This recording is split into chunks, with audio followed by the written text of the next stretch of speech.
Good morning, everyone, and welcome to our Facebook Live chat. We are here at the WBFO WNED studios this morning, and we're here to discuss New York's free tuition plan. Private colleges are here to weigh in this morning. We want to discuss how private colleges are handling the situation with the state's Excelsior Scholarship Program, the free tuition program provided to eligible college students in New York State for all state schools. Our guests this morning are Dr. Lorrie Clemo. She is president of Duville College in Buffalo, and Dr. Gary Olson, president of Daemen College in Amherst. Thank you both for being here this morning to join us in this conversation.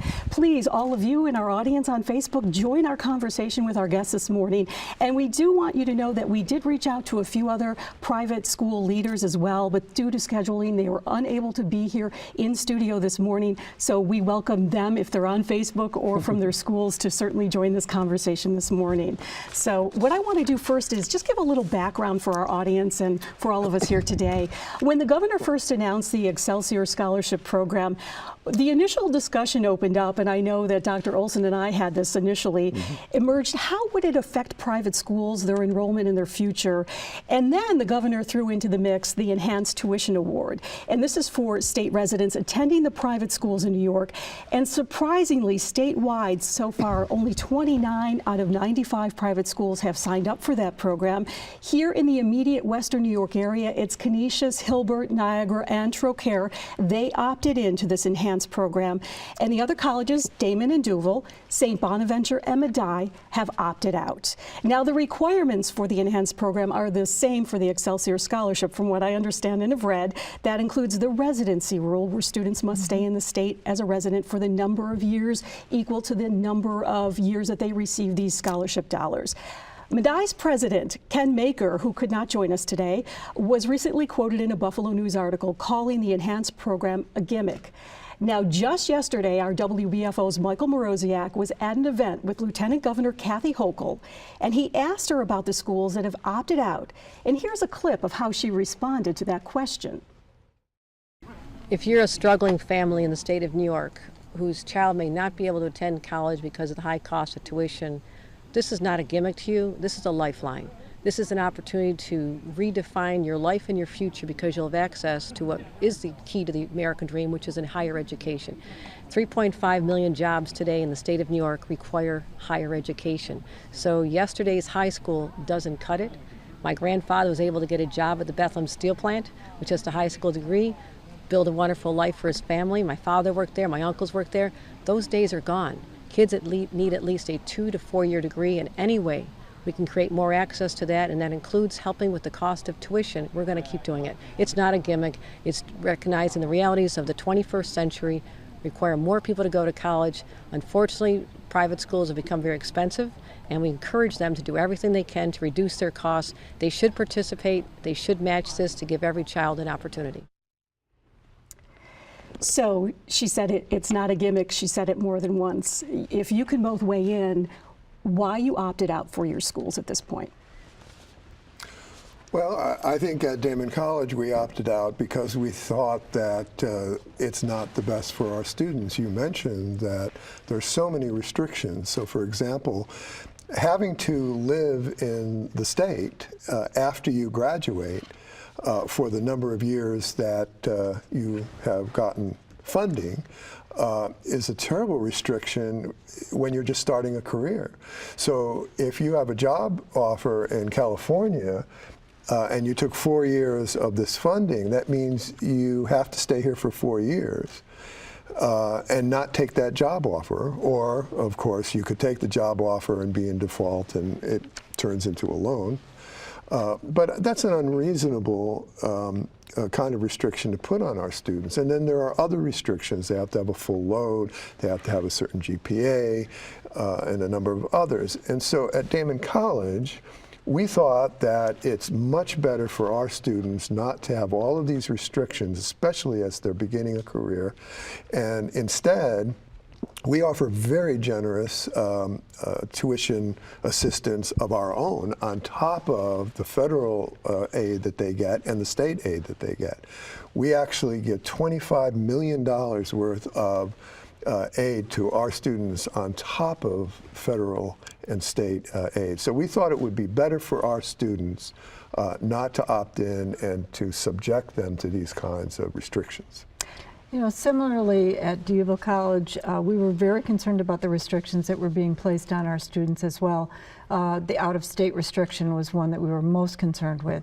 We want to be able to allow our students have the opportunity to get the best career that, you know, that they possibly can, and that may be an out-of-state position. The other concern that we had, we're very committed to being transparent with our students around our financial aid packages, upfront with our families so they can be very planful about what portion of their aid is going to be in a loan, what portion of their aid is going to be scholarship that is not going to be required to be paid back. And there was a lot of questions around the enhanced tuition and the Excelsior Scholarship, whether students were even going to be eligible for it. They may be eligible, whether it was going to be actually awarded by the state. So we couldn't guarantee that they would actually get the award if we were going to opt in for it. So for this year, we decided, without all the facts on the table, we could not tell our parents what the true, and our students, what the actual facts of the award were. And we were very late into the academic year in terms of awarding our packages already. So for this year, we've decided to opt out. Interestingly, you came from SUNY Oswego. I know you started in DeUville in January as the new leadership. Some might think you would have opted in because you were so familiar with the state and SUNY system. So it's really being able to see it from both vantage points, right? So understanding the value of education, whether you're in the private sector or public sector, I think the governor's policy of trying to expand opportunities and access for all is very, very important. How we do that, though, is critical, right? Aid to students and giving them the option, the choice of selecting the institution that is best for them. You know, allowing them the opportunity to select the program, select the institution that best fits them is really what we're advocating for, and will continue to advocate for going forward as well, too. Please join us in the conversation with your comments. We had some come in early on. Gretchen from Lilydale says, and just who is paying the tuition? The taxpayers, of course. It's time for me to move. We had Carl from Slippery Rock, Pennsylvania say, free isn't free. And Mike from Buffalo said, make it free for everyone or no one. So. Dr. Olson, has this affected so far? Is it too hard to measure right now? Has Excelsior hit your bottom line of enrollments? It's too hard to measure right now. We'll probably know better by October when all of our enrollment is in. And I say October because we have also a campus in Brooklyn, and they're a little bit later than our Amherst campus. But right now, there's no clear sense that it has. I'm sure that some people might be lured by the notion that it might be free and go to one of the SUNY colleges instead. But where we have an advantage is we have a number of programs that are so high demand that even all things considered, many of the students going into those programs would much rather go to Daemen, accept the aid that we give them, and get the degree from that particular program. Same question. Very similar. We've had, at this point, have seen very little impact in terms of our enrollment. In fact, as projected, our enrollments are up this year a little bit more than we anticipated. And very similar to Daemen, we have very similar mix of programs that are in high demand right now. Health professions programs. Because of the competitiveness of those programs, students are selecting those programs because they have assurance in admission into those programs. And even with the lure of the free tuition, unlikely to move to a SUNY school because they have guaranteed admission into those programs. Additionally, at DeUville, because of the large number of veteran students that we have there, the free tuition really hasn't affected their aid packages and the assistance that they typically get as veterans either. So they're selecting the schools based on the programs and the services that we provide, the small classes that we provide, the close engagement that they have with their faculty members. And so that becomes the motivating factor for the institution that they're selecting. Is it the fact, too, that you have to also match the state's contribution as a private school? Well, I mean, that was a consideration. As I said, we give $25 million worth of our own aid on top of federal and state aid already. If we were to opt into this new program, that match has to be on top of what we already would have given. That's one of the requirements. And we thought, well, look, we're so generous already. I think it's something like 95% or 94% of our students get aid from us. That's a huge amount. So no one really pays what we call sticker price, which is the advertised price. Everyone gets some aid, and some of it is very generous, even up to full ride scholarships. We have a number every year of full ride scholarships, and then of course everything up to that. So we thought that we're already so generous, we already give everybody the max of what we can reasonably give, given their particular situations, and this would be a burden not only for the students with all the restrictions, but also a burden on the college as well. What would change your mind to opt in if you have the opportunity to revisit it? If there's a change in the restrictions, I think, of the current, in terms of the out-of-state, possibly lessening of the match in the enhanced tuition, that possibly, and more time to actually budget for it in terms of our financial packaging as well. I mean, like Daemen, we give 95% of our students receive financial aid as well. We had, by the time the enhanced tuition was announced, we had already packaged our students for the year. So we had already made a commitment in terms of what we had put into our budget. So going forward, if there's some changes, we may consider it. But for this year, it was really, really too late in the academic year for us to do that. Well, I mean, the Lieutenant Governor mentioned the word gimmick and said it a few times, and that was in a newspaper article. One of our colleagues from another college basically said that this program was a gimmick, and I don't want to put words in his mouth, but I will say what some have said is that, look, the state has really only put, and it depends on who's doing the counting, either 3% or 5% of the funding needed to fully fund all of the eligible students in the entire state through the free tuition and the add-on program that we're talking about now. So what that means is the government gets to say, oh, well, we're the first state in the nation to have this free tuition program, but is that really true? Is it more of a gimmick and not a reality if you're only funding 3 or 4 or let's say as much as 5% of the eligible students, but not the 95 that's left? Okay, and so I think that's where we are. And so I think many of us want to wait a year to see how this all plays out and to see how it's accepted or not by the students and their families. I'm a great believer, and our leadership at Daemen College agree, I think, in free choice for our students. And students should have the choice of what college to go to. I mean, there are many reasons to go, let's say, to SUNY Albany for a given particular course of study. There's an equally good reason for another kind of course of study to come into Daemen and not, quite frankly, to that school. And students and their families should be the ones making that decision, not being, and they shouldn't be sort of buttonholed and then cornered into making a choice that maybe they wouldn't have made otherwise. But let's face it, the private schools are expensive to other students. Well, I would dispute that, and we'll see what Dr. Clemo says, but you know, when you look at what one of our students actually pays after all of the various aid, in other words, the aid package that the student gets, and then you look at what ends up being paid by a typical student in one of the SUNY programs, and you take into account the fees on top of tuition. Remember, tuition's only one cost. When you have a lot of fees and you have a very high cost of room and board, as is the case in some of those public schools, in effect, you could end up being in better shape coming to Daemen and perhaps even to D'Youville and others.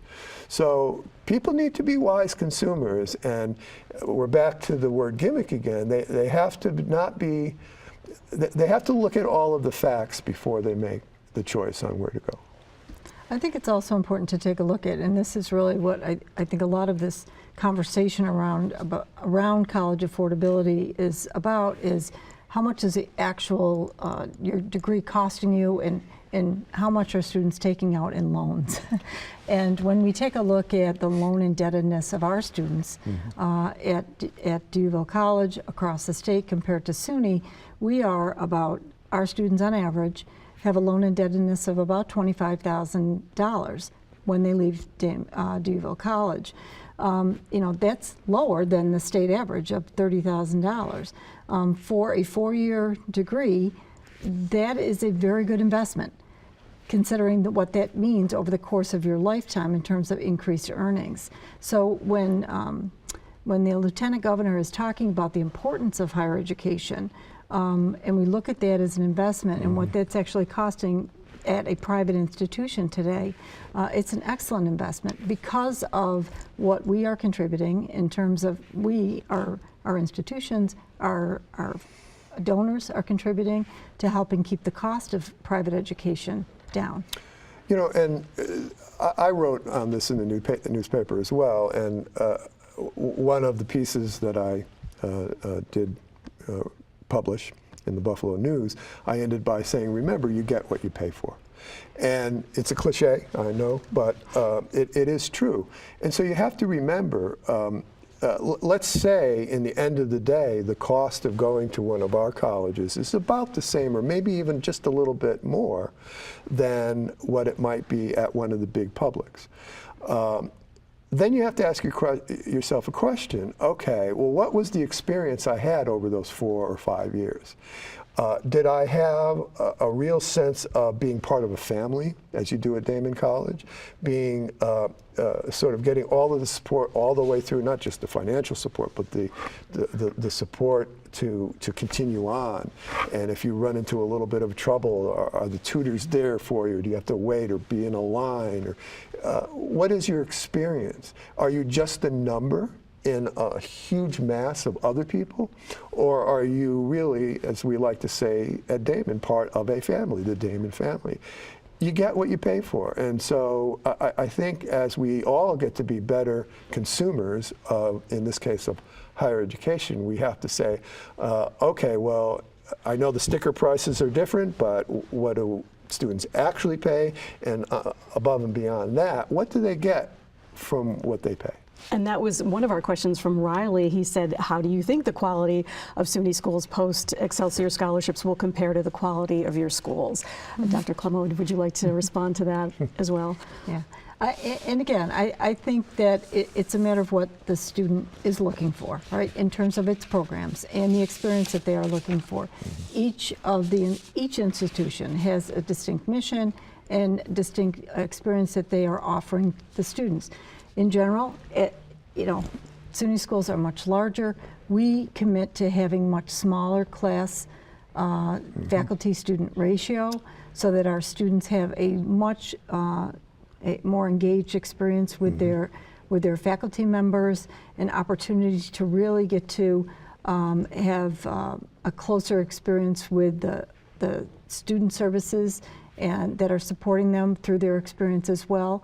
We're able to offer that because we are much smaller in size. I can add to that I've been in higher education for going on 40 years, and for many of those years, I spent them in public education in very big universities. For 20 of those years in a university much, much bigger than UB. And I have to say that if I, as a college student, had gone to a college like that, I wouldn't have survived. I was the first in my family to go to college. I went to a college very similar to D'Youville and to Daemen. I like to think Daemen is a bit better, but we'll leave that for others. Little fair competition. But not than D'Youville, than the one I went to, I'm sorry. But But I think if I had gone to one of the big publics, I would have been a number. I would not have gotten the support that I needed to get through. And because I did go to this college, King's College in Pennsylvania, I think I had a fighting chance of making it through and then going on from there. That's not that everybody would have that experience. Some people would probably thrive in the big university, whereas I and people like me might not have. Are you also seeing the much higher demand from faculty wanting a higher pay for the quality of what they're teaching in the classrooms too? That has to be a huge challenge. Well, there are pay differences in faculty in different levels of colleges, even among public colleges and universities. There are tiers of universities where the pay scales are different. But what goes along with that, the demands are different for faculty. If you're in a high-paced university, the demands, as when I was a faculty member at the University of South Florida, for example, the demands on you for publishing research in your field are very strenuous. If you go to some lesser universities, a little bit less, you get paid a little bit less, but you still have huge demands. You go to places like Daemen, where there is a demand to do research, but we value high quality teaching first and foremost, then there's a little bit of a difference there too. So the demands of the faculty members sort of go with the particular tier of college and university that you're in. Jimmy asks, and we've kind of touched on this a little bit, how is your staff helping incoming freshmen of the cost and of study, kind of pushing them in the right directions? You've mentioned obviously the assistance that you provide depending on their eligibility. How is the staff helping? Yes. Yeah. You know, our staff has been very involved in right from the beginning when the Excelsior Scholarship was announced. We've been very transparent in communicating with our students about aid and what's available at DeVille College. All of the faculty have been very informed about the financial aid that we have made available to our students and their families. And interesting enough, have had very few inquiries from families about the Excelsior Scholarship and the enhanced tuition, because I think we've been really proactive and been out front in explaining to families what we've done to be able to meet their needs. I bet you've been getting many questions in. Yeah, a few questions, but really not that many. I think we anticipated we were going to get more than we actually received, and I think it is because we held some town hall meetings across the campus, and as the information was coming from Albany, we were sharing that with the campus as best we could to keep them and the students informed about it. And I would agree, the same experience here, and I think that it gets back to the profile of particular students that come to our particular colleges. I mean, if you're going to go into certain program, if you're going to go into engineering, then I think you probably should go to, say, SUNY Buffalo. But if you're going to be, let's say, a physical therapist, I think you should probably go to Daemen, or there are some other schools that are just as good.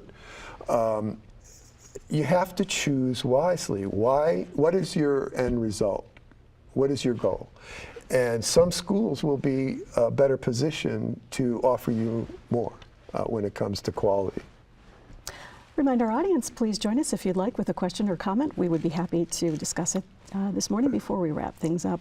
Another item I wanted to get to is the fact that your schools, where you're located, are part of the economic engine in our region.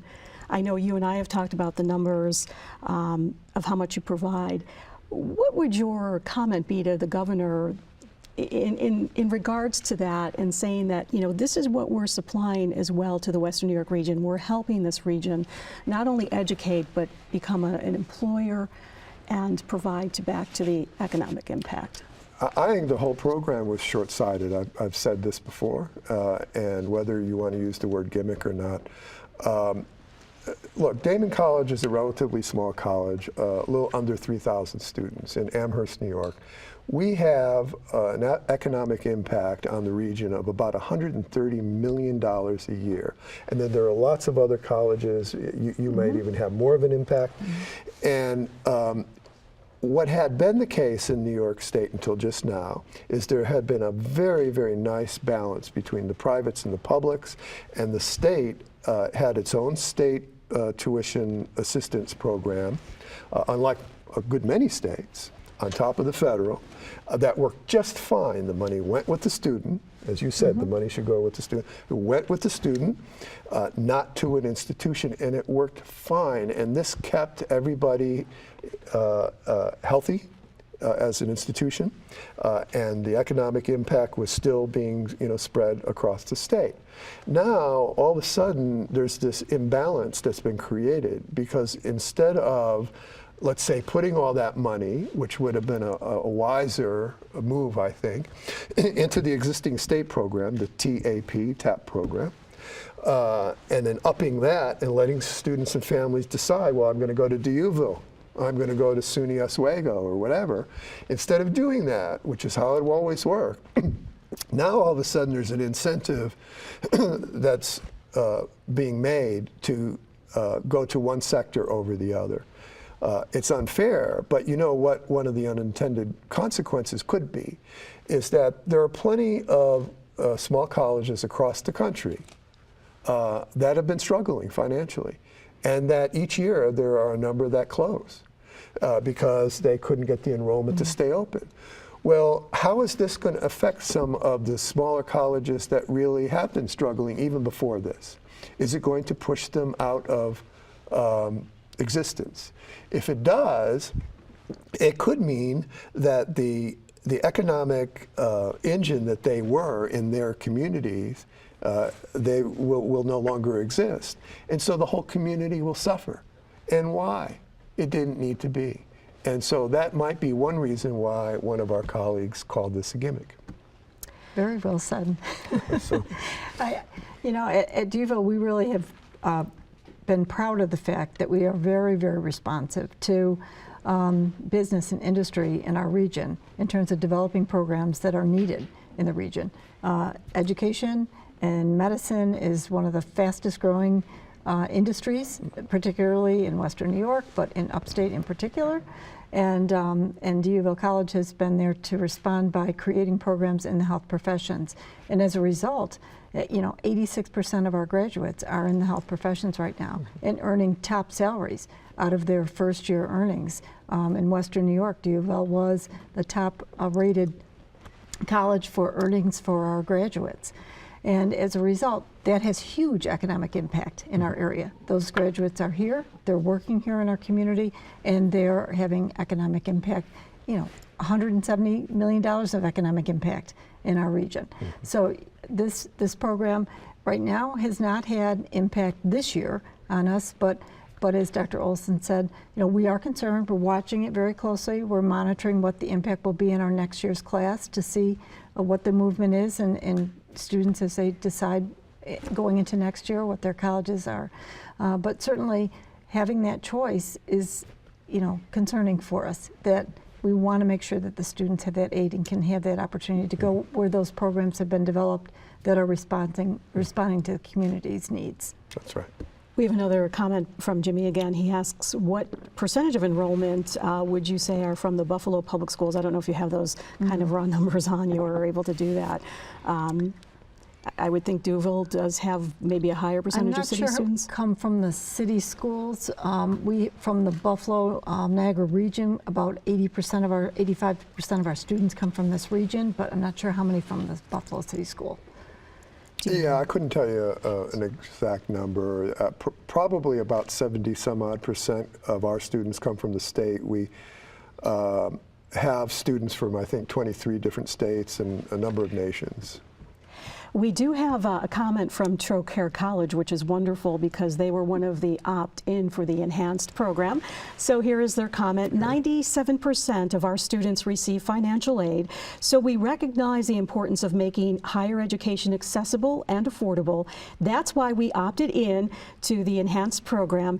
Any chance for us to build an educational environment with one less obstacle or financial challenge is incredibly important to us. So we thank you, Trocaire, for weighing in on why you opted into this program. That's equally important to their students as well.